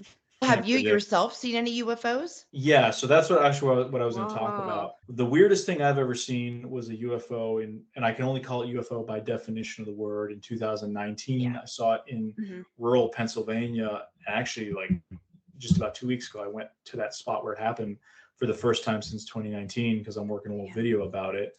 Basically, I was there in an area of central western Pennsylvania near DuBois, PA. Which there's a long history of Bigfoot stuff out there, other weird stories. And a friend of mine who unfortunately passed very recently, I was just at his funeral like last week. Really sad. Paul, he had a show called Behind the Paranormal with his son, Benny. He's one of the old school researchers. He started in the 60s and 70s. He trained with Ed and Lorraine Warren. This guy, he knew his stuff. He did UFOs, all kinds of stuff. He was a great guy. I got to know him over the last decade, and he invited me into a case with a bunch of other investigators of an area they called the DuBois Triangle, as the name. And there was a long history of weird reports out there. There was strange native burial grounds there.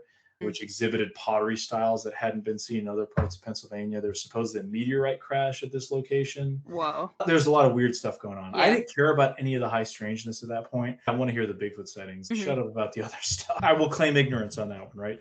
So I went out there in 2018, and what we did was we stayed at this family's property, and they all had other weird stories and stuff they were telling us about.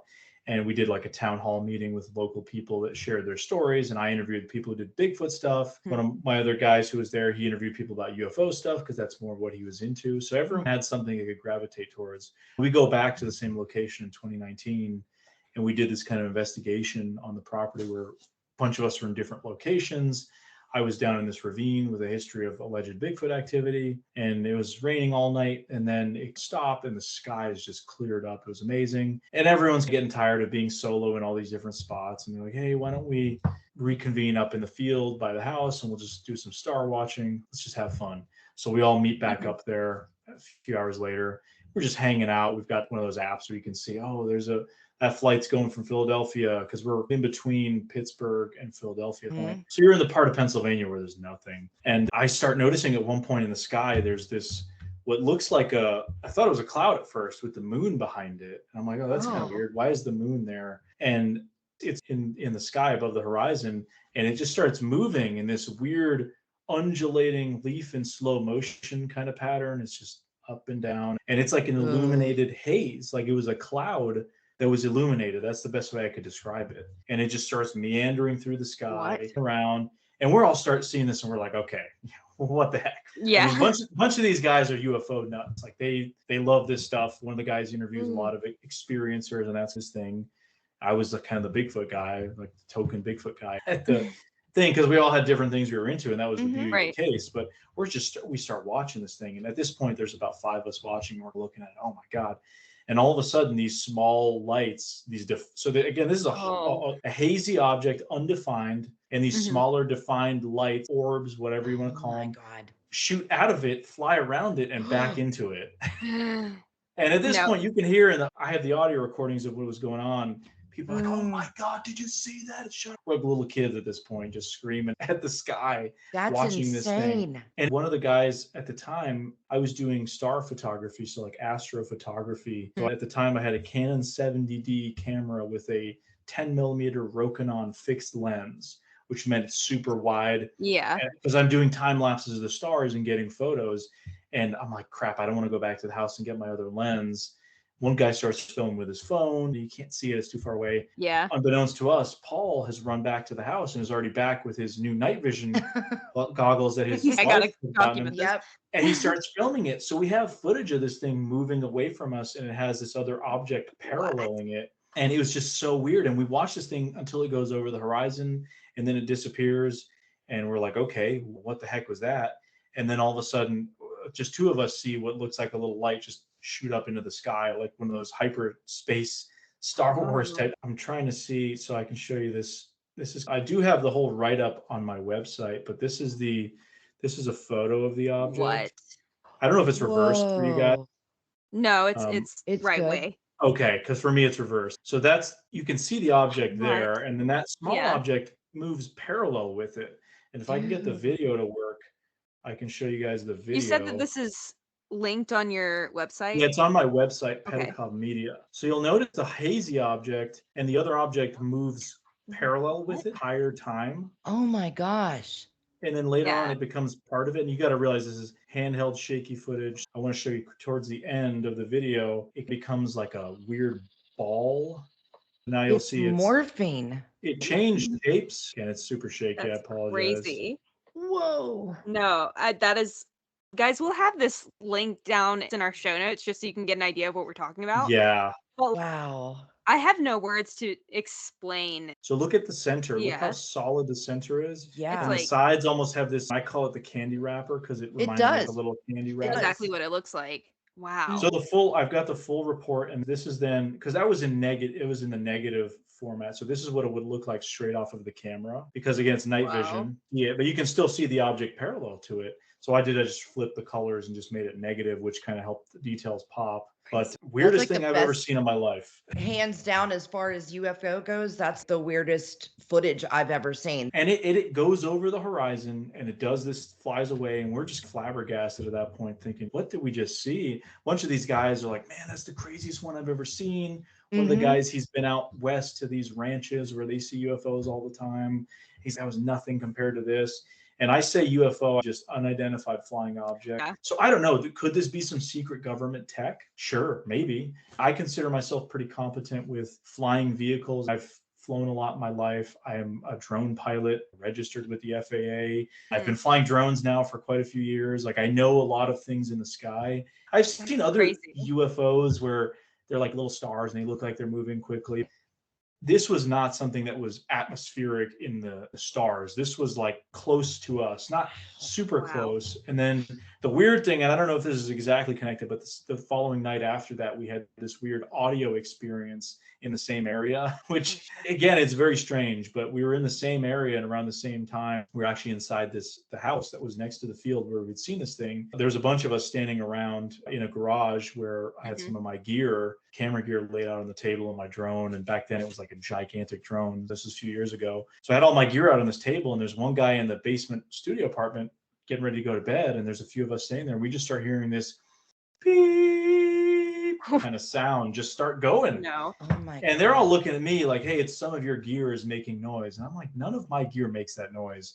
And there was a lot of clutter in the garage. So we're looking around to shut it off because right above the garage is the bedroom of the homeowners, and they were sleeping. So we're like, we don't want to be the jerks to wake them up. They're nice enough to let us do our crazy investigating here for a few days. And so we're looking around, we can't find anything. And it's like the sound is outside. So we all go outside and you can hear this thing. It's like in the air. Terrifying. And we have recordings of it. I'll try to see if I can dig one up. I don't know how. That is scary. That is it was so bizarre. It might be tough for me to dig all the way back to 2019, but it was very unusual. So we hear the sound and you can hear it moving. It's as if it's moving through the sky, and all of a sudden it goes over this. It was cloudy that night. So I got to say the night before it was completely clear. So I don't know if that had anything to do with what we were able to hear. Let's see if I can hear it. Was it like a whistle, or is it more of a mechanical sound? So it sounded mechanical. It was like but a C note. It was moving through the air, almost the same area we saw this thing. And then it goes over this wooded area and it just goes beep, like a hard cut. There wasn't a fade. I've described the sound as similar to like a Tibetan singing bowl type. Yeah. humming. Okay. So that was very weird. We couldn't explain it, have no explanation. We had two audio engineers look at it. One of the guys said that it sounded mechanical. It didn't sound like a natural sound. So that's what we led to believe it was probably mechanical of some sort. But was that connected to what we saw the night before? I don't know. Did you ask the people? Did they ever hear anything like that out there? Thank you for reminding me about that. The guy is in the bedroom with the door half open. We're in the garage when we first heard it. He's in the room right next to us getting ready for bed. We all go outside. I run in there and I say, hey, dude, did you hear that? He says, hear what? He didn't hear anything. And the next morning, the property owners were talking to him like, did you guys get woken up by that crazy sound? No, we didn't hear anything. It was like 5 or 6 of us that all heard this sound. And then nobody else. The guy in the basement didn't hear it, even though the door was half open. I couldn't believe he wouldn't have heard that. Okay, here we go. So interesting. Okay.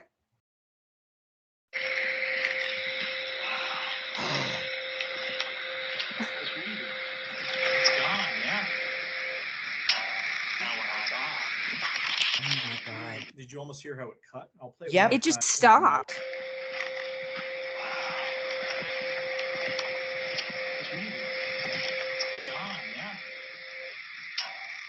Yep. This is a really weird, like the Goosebumps inside everywhere. of being on a commercial flight, which to me sounds like it has to be something that's mechanical. It can't be something was thrown across the sky and it was whistling. And it was sustained. Wow. And it was so weird it was so loud in the garage. As we went outside, we realized it was in the sky. And you could hear distinctly from my recollection, from others said, it moved, like the sound moved, as if you took a car, drove from here to there, and it's got a loud motor. You're going to hear it go from left to right.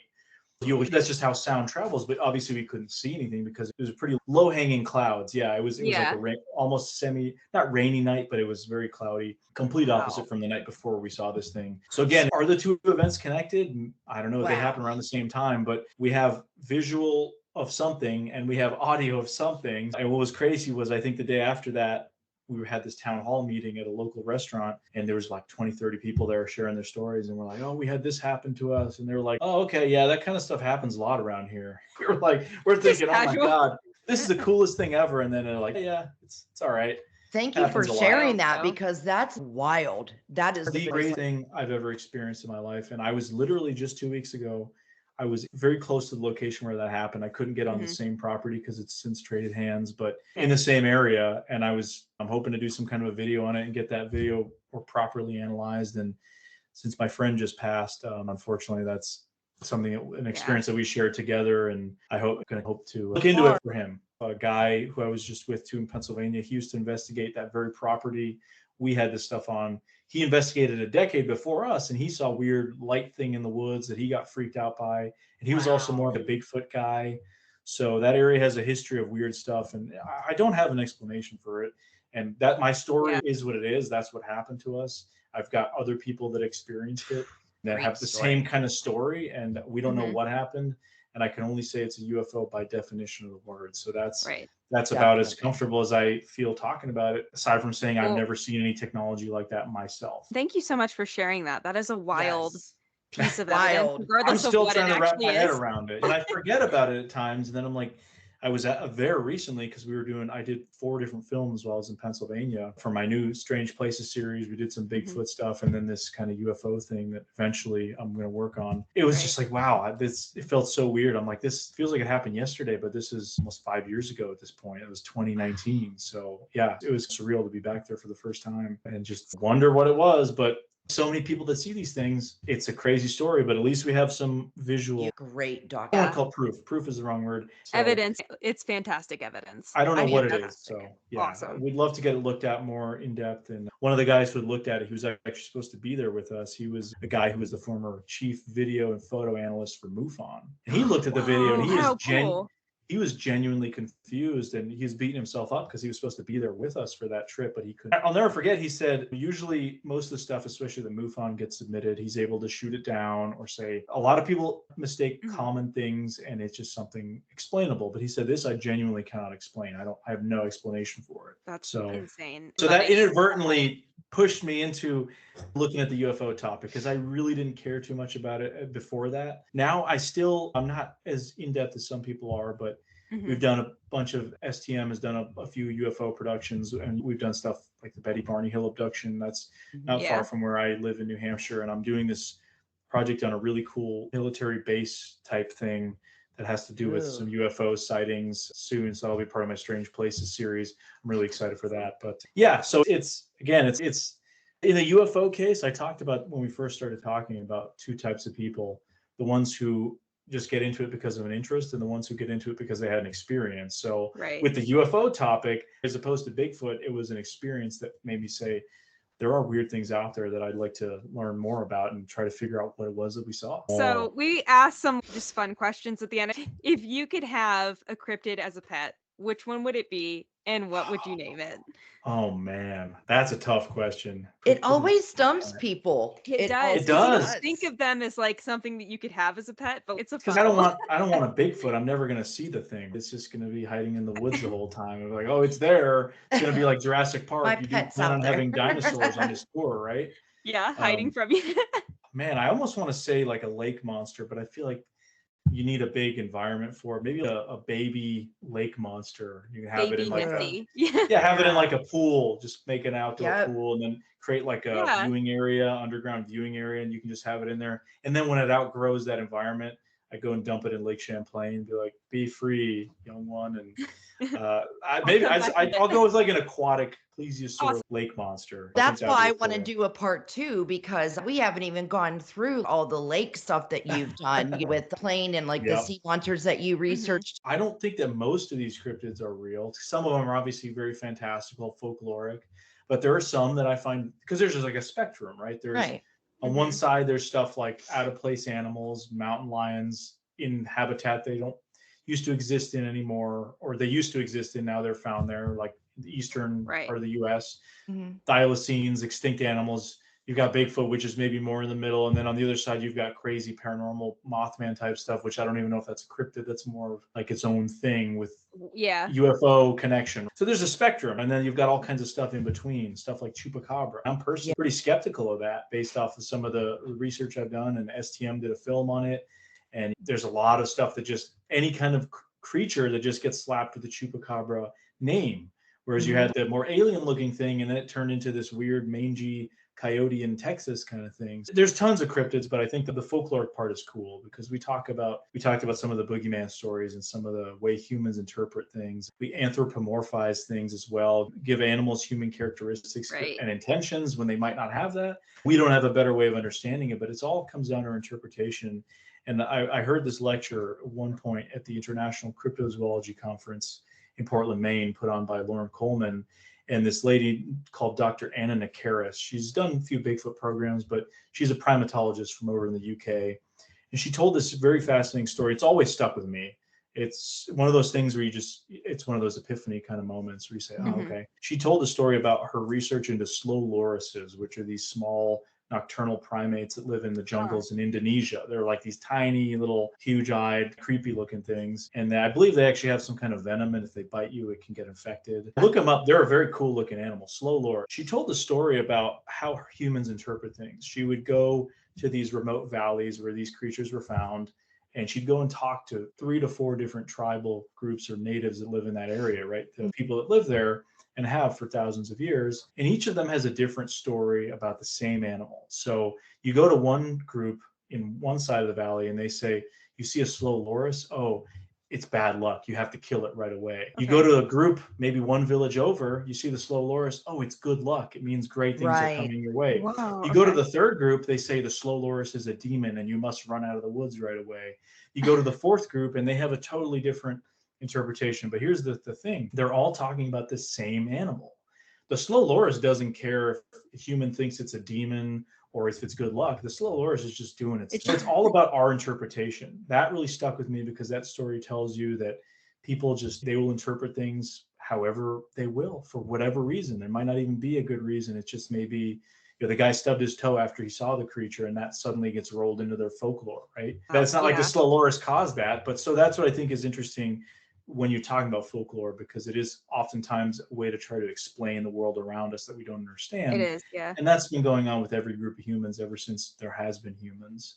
And I don't think that's going to change. Now, that's why the only difference is AI might be creating our folklore in the future, which is terrifying. It's terrifying. That's why I love what you're doing, because you're showing people what's out there, how you can research, what you can research. You're also reminding people to get outside, get out there and look. And I've had people message me, people saying that, oh, I've been inspired to drive to Alaska based on this video. I've gone out in the woods, or a lot of people say, I'm not physically able to go out in the woods anymore. I live vicariously through your guys' adventures and all this kind of stuff. And that means the world. That's so cool. Right.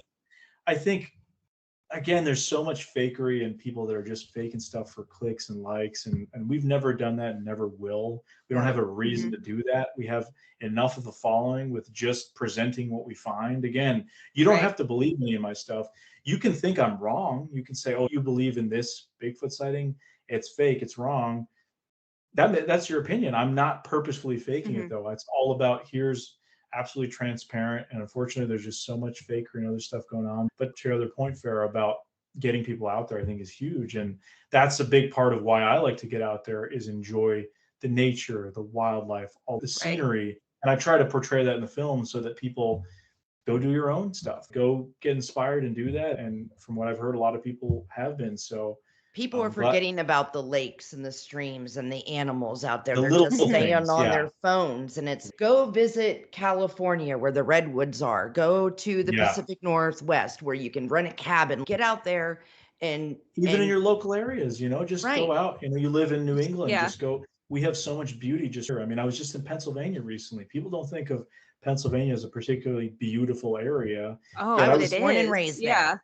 I was camping in the northern part there near the Susquehannock State Forest, and these beautiful valleys and mountains. And it's not like the mountains we have here or out west, but it's still rolling, beautiful wildlife. I mean, elk there, super cool. So it doesn't matter where you go, just try to enjoy that. Stop living through people's lives on TV. Go and make your own adventures. I think it's just good to get out there and enjoy it and leave no trace and learn the ways of the woods. But be safe about it, obviously. I got to make my own stories so I can tell one day about that stuff. And I think I've got quite a few now to fill some campfire stories. So. And you're doing a wonderful job. And we appreciate you giving us your valuable time, Aleksandar. Thank you so much. I'd love to have a part 2. Yeah, for sure. Let's keep in touch, and maybe in a few months when I've done some more crazy stuff, we can reconvene and talk about it then. But I really appreciated having the chance to come on. I thought it was an awesome conversation. You guys are great, welcoming hosts, so I appreciate it.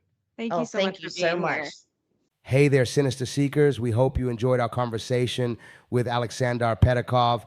He is such an amazing researcher. You can learn so much from him, so we recommend you checking out the YouTube channel, Small Town Monsters, for his Beyond the Trail series and all of their other documentaries that they feature, such as Mothman docs, Dogman, werewolves, and more.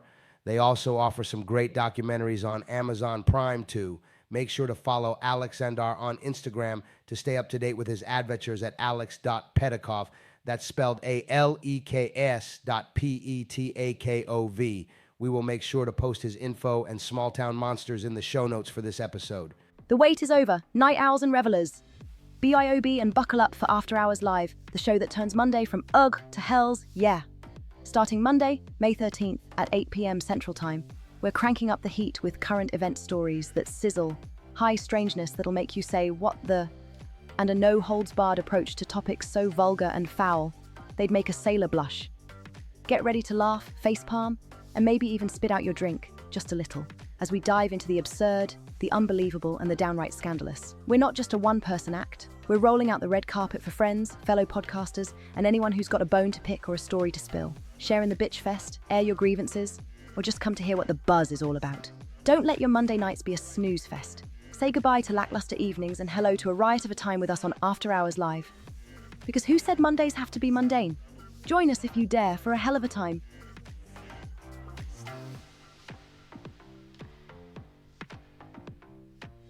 Connect with us on the dark corners of social media. Instagram, Facebook, Twitter, LinkedIn, and TikTok. We're lurking around every corner. Check out studiosessions.blog. It's an extension of our show, which features detailed show notes, links, audio and visual aids, and more. So help us reach new listeners by spreading the word. Share your favorite episode and let's build a community of Sinister Seekers. Keep your eyes and ears peeled for exclusive content and goodies. Merch is out now, so visit our Instagram page or Linktree and pick up some of the undead collection. Before we go, do us a solid, leave us a rating or review, because crafting these episodes takes so much work. Your love and feedback mean the world to Courtney and I.